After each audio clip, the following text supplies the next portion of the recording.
Well, hi everybody, and happy Monday on this very hot day. I hope you don't mind the sunglasses, but the sun is just too glaring up here at the Dodger Stadium entrance on the fourth deck. First of all, the Dodgers. Now, you know, they made these great trades, and they're going to be playing the Houston Astros for the first time in front of fans since that great debacle of 2017 when the World Series was basically stolen from them because the Astros cheated, and the Astros have no business getting the ring or the World Series share or the flag.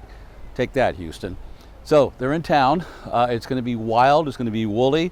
I think it's a preview to what's going to happen in the fall. I think it'll be Houston and the Dodgers in the World Series.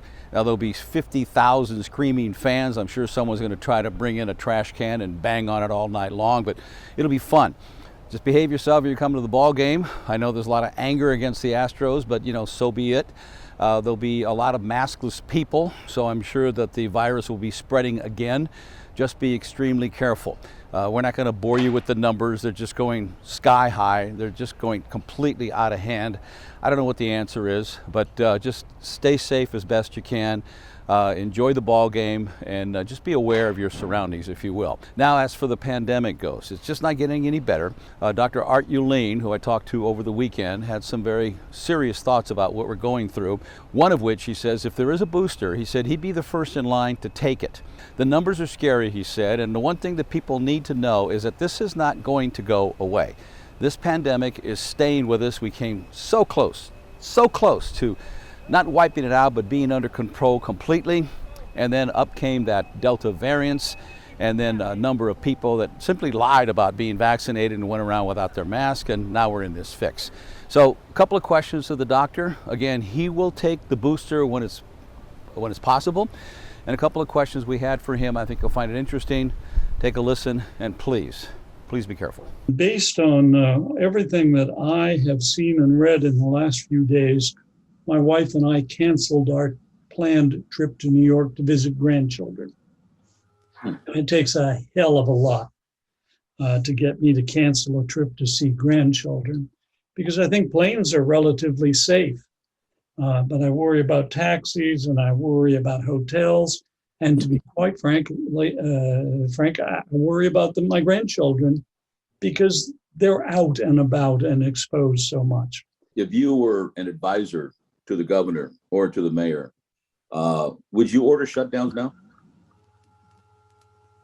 Well, what I would have done, and what I would have been doing all along, it's too late for that, is I would have communicated more effectively the reasons why these things are happening.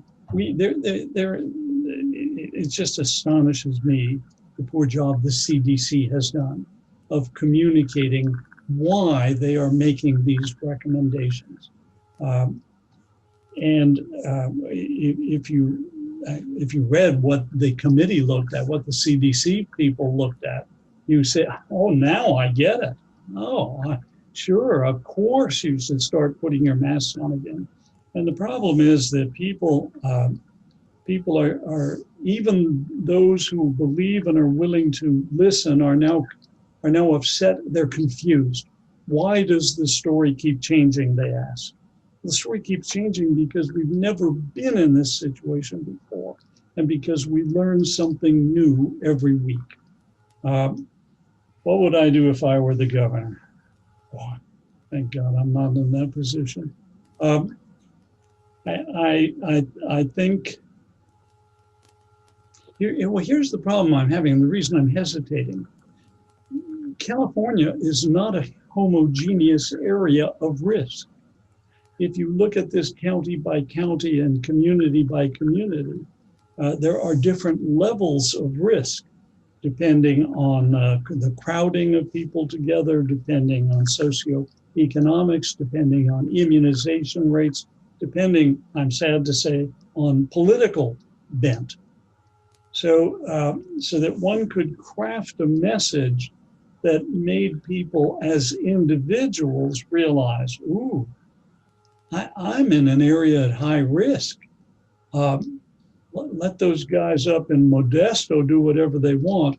I'm going to take care of myself. I'll wear my mask.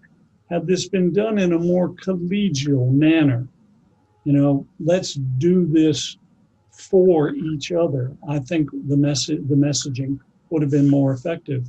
But we've got to remember, we are dealing with a year-long background, more than a year-long background of masks being politicized. They stand as a badge now of rebellion and domination. It's crazy. It makes no sense to me, Dave.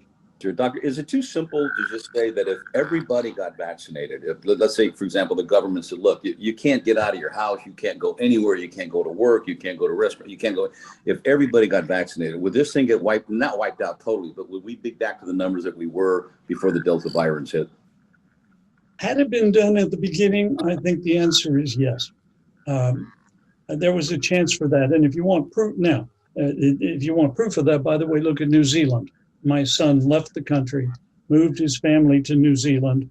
There are no masks. There are no restrictions. There is no COVID.